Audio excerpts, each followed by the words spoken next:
गुरुर्ब्रह्मा गुरुर्विष्णु गुरुर्देवो महेश्वरा गुरुर्देव परब्रह्मा तस्मै श्री गुरुवे नमः तस्मै श्री गुरुवे नमः।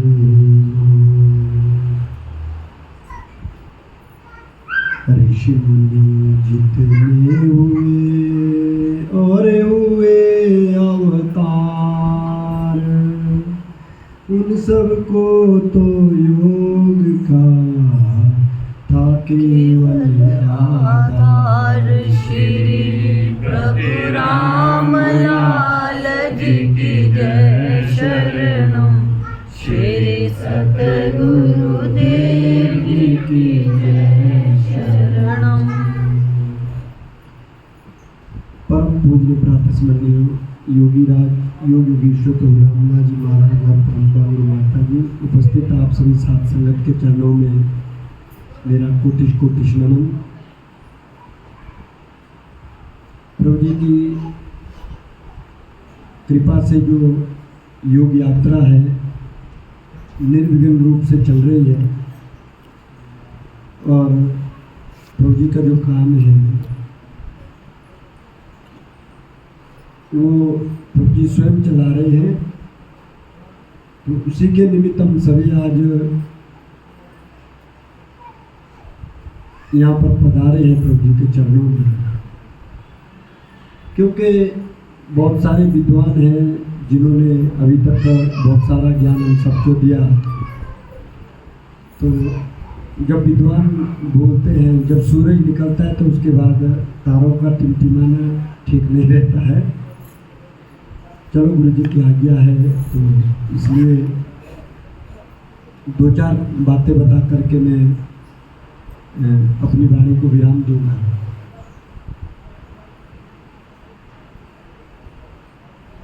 प्रभु जी का जो काम करता है और प्रभु जी पर जो विश्वास करता है, जैसा कि सदैव दानी जी ने कहा कि यम नियम ही जो है योग के आधार है।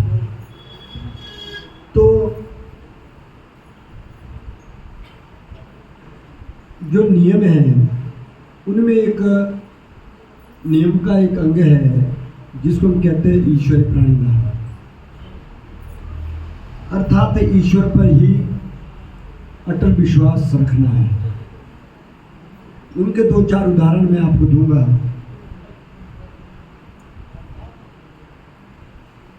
आज से लगभग 12 वर्ष पूर्व की बात है। हमारे गांव में क्या पूरे हिमाचल प्रदेश में उस वक्त सूखा पड़ गया था। आपको याद होगा सरकार ने उस वक्त सूखाग्रस्त का राशन बांटा था पूरे प्रदेश में।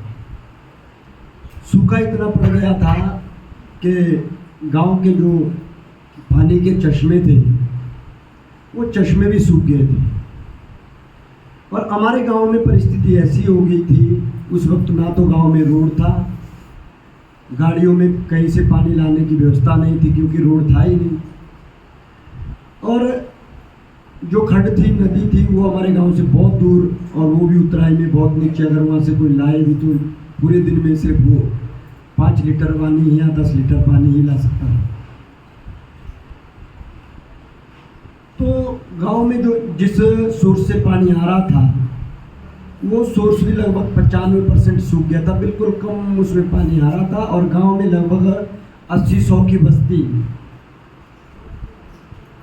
तो स्नान करना तो दूर की बात, पीने के लिए भी पानी की लाले पड़ गई। और गांव में जो देवता होते हैं, हमारे देवता साहब हैं, देवता साहब की पूजा होती है। तो नियम होते हैं गांव में कि देवता साहब की पूजा के लिए जिस बावड़ी का पानी लगता है उसी बावड़ी से पानी लाया जाता है, दूसरी किसी बावड़ी से पानी नहीं लाया। तो देवता साहब की जो बावड़ी थी वो बावड़ी भी सूख गई। वो ऐसी सूख गई कि उसमें एक गिलास पानी भी नहीं था। पंडित जी देवता साहब की पूजा करने आते थे तो परेशान हो गए कि पानी कहाँ से लाए। तो मजबूरन जो है वो जो गांव का सोर्स था जिसको मैं कह रहा था कि 90-95% पानी उसका भी सूख गया था, वो बिल्कुल ऐसे आता था वहीं पे वो पंडित जी भी फिर पानी पकड़ते थे और उसी से देवता साहब की पूजा होती है। ऐसा करते करते बहुत समय बीत गया था, 5-6 महीने बीत गए। फिर 5-6 महीने बीतने के बाद फिर बीच में बिगड़ पड़ गया, फिर पूजा में दिक्कत आ गई, फिर पूजा बंद हुई। फिर और सर्दी का मौसम आया, सबको लगा कि सर्दी में बर्फ़ गिरेगी, उसके बाद पानी निकल जाएगा, और सर्दी भी नहीं बरसी उस वर्ष, बर्फ़ नहीं गिरी।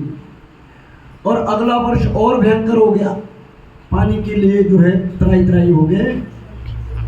तो एक दिन ऐसा हुआ कि देवता साहब की जो कमेटी होती है, जिसको हम टेम्पल कमेटी बोलते हैं, टेम्पल कमेटी के कुछ लोग उस दिन मेरे घर पर सत्संग था, और वो टेम्पल कमेटी के लोग हमारे पास आ गए। बोला यार देवता साहब की पूजा के लिए जो है पानी नहीं मिल रहा है, ये तो बड़ी अजीब बात होगी। कहते यार तुम योगी लोग भी तो कुछ करते हैं वनोवन, यार देवते की बावड़ी में भी कुछ कर लो, क्या पता तुम्हारा प्रभु जी कुछ कर ले। ईश्वर प्राणीदान की बात कर रहा हूँ मैं। ईश्वर पर जिसको अटल विश्वास होगा तो ईश्वर मजबूर हो जाते हैं भक्त की सहायता करने के लिए। अब मैं तो थोड़ा सोच में पड़ गया, अब क्या जवाब इनको दूं, मैं क्या कहूँ। शायद मुझे लगता है कि मेरा जो ईश्वरीय प्रणिधान का जो नियम था वो कमजोर था, इसलिए मैं सोच में पड़ गया कि ऐसा ना हो मैं तुम्हारे को बोल दूं ठीक है जी कर लेते हैं। और हमने वहाँ हवन भी किया, पानी नहीं लिखना, कल से पहले तुमने हमारा मजाक बनाना कि बड़े बार योगी बनते हैं जी, तो इन्होंने हवन किया वहाँ तो कुछ नहीं हुआ। मैं कहा अब क्या जवाब दूँ, मैं सोच ही रहा था। तब तक मेरे साथ में भावराम चाचू है हमारे गांव में, जो प्रभु जी के चरणों में हमारे गांव में सबसे पहले वो जुड़े थे, उनके बाद हम जुड़े। हमारे गांव में सबसे पहले वही जुड़े थे, वो भी मेरे पास बगल में बैठे थे, और उन्होंने एकदम बोल दिया हाँ ठीक है वहाँ हवन करना पड़ेगा, पानी निकल जाए। और मैं एकदम शॉक हो गया, मैं कहा ये क्या कह रहे हैं। फिर मैं तो कुछ बोल नहीं पाया, मैं चुप हो गया। और वो बेचारे टेम्पल वाले मंदिर गए, बोला जी हम अभी सामान लाते हैं आपके लिए। हमने सोचा ला रहे होंगे, थोड़ा सा घी लाएंगे जैसे हम हवन। वो 5 लीटर का घी का डब्बा लेके आ गए।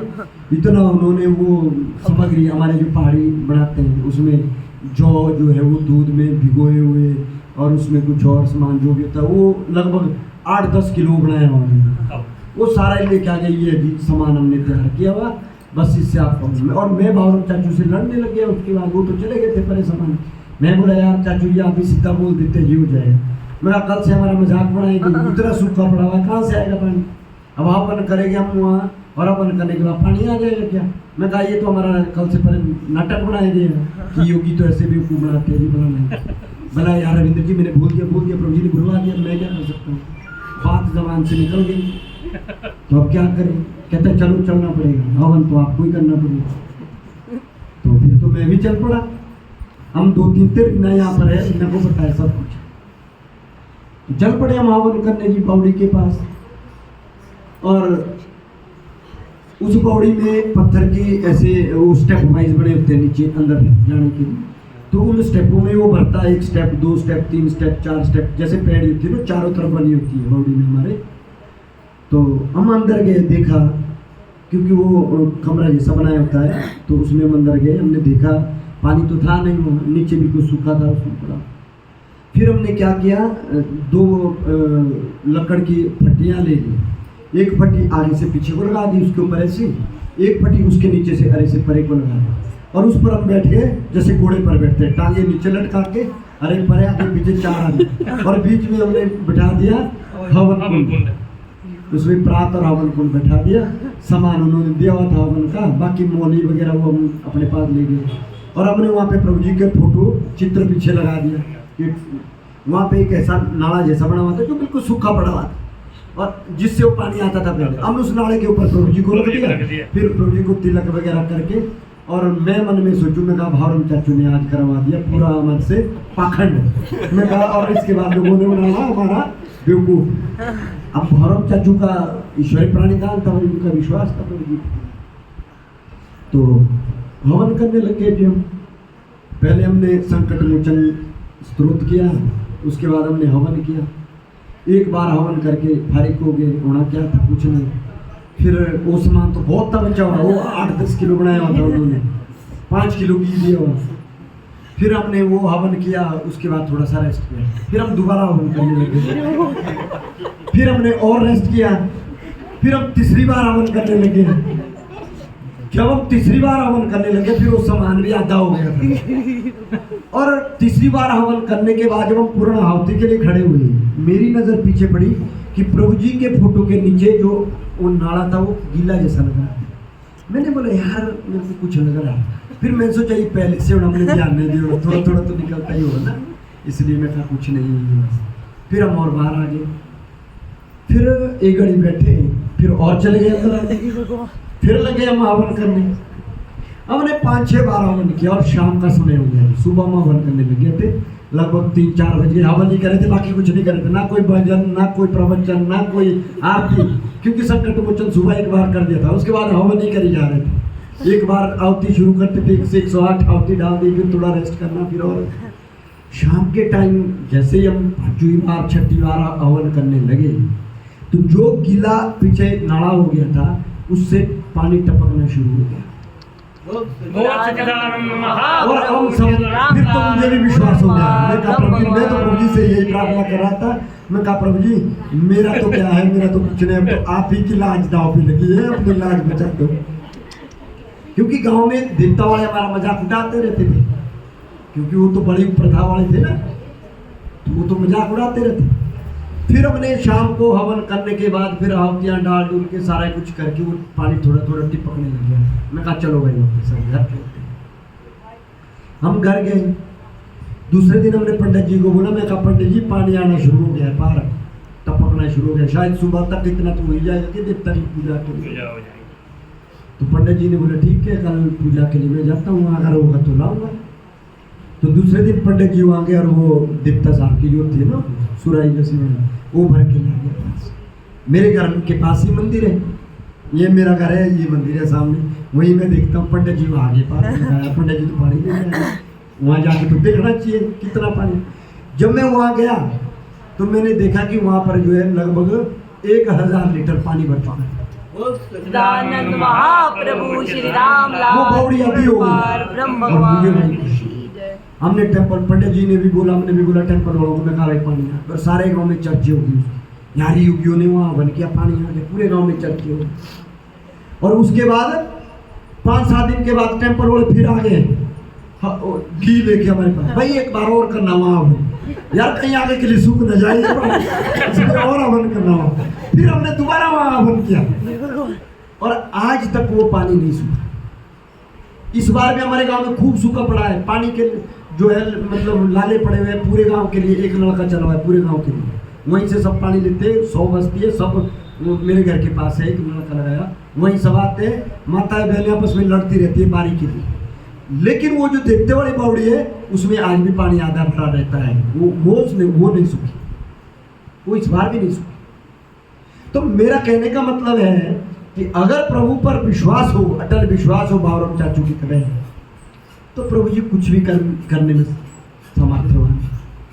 और ये हम कोई ऐसी कहानी नहीं सुना रहे आपको कि हमने किसी ग्रंथ में पढ़ा है या किसी कहानी में, ये मैं वो कहानी बता रहा हूँ जो हमारे साथ अपने साथ बीती है, हमारी आप बीती कहानी है।